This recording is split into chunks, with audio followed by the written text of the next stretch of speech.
Hello and welcome. In this lecture, we are going to talk about the following topics: SSH key generation in Windows 10 with GitBash, public key, private key.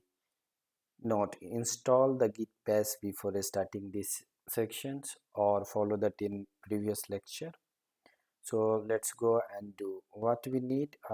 Just we need this command SSH keygen space -t space rsa space -b space 4096 space -c capital C, and then space in double inverted comma name of that in a key you are going to generate, or you can put that in your email address or name or like in PC name, and again close the double inverted comma. For more details you can refer that in this link. Let me go and do it. So in previous lectures we have installed the GitBase.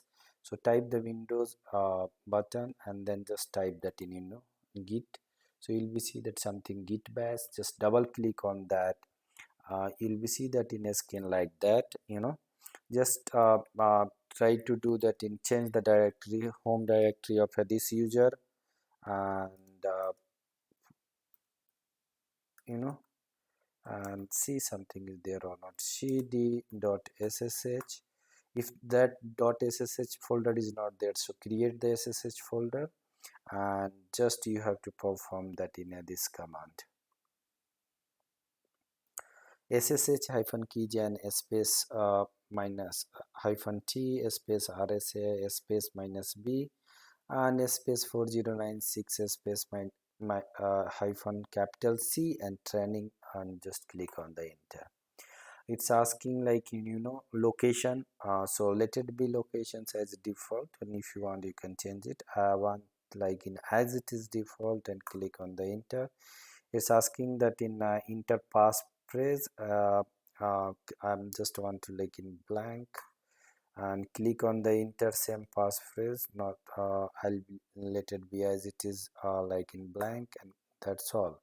So our key generated, if I'll see that in ls space -ltr, which is like in list the directory, and now we can see that in idrsa and idrsa pub.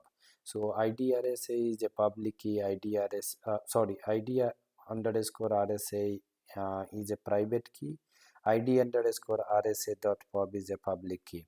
We'll go in Windows and also we'll see that in c colon forward slash backward slash and then enter, uh, and go to the users and training users. I use that and .ssh under ssh id underscore rsa, which is private one, id underscore rsa, which is public one. Click on the id RSA, the public one, and you can see that in the contents of this public key. And at the end, if you'll go through that, then you'll see that in our name whatever we have provided, like in training.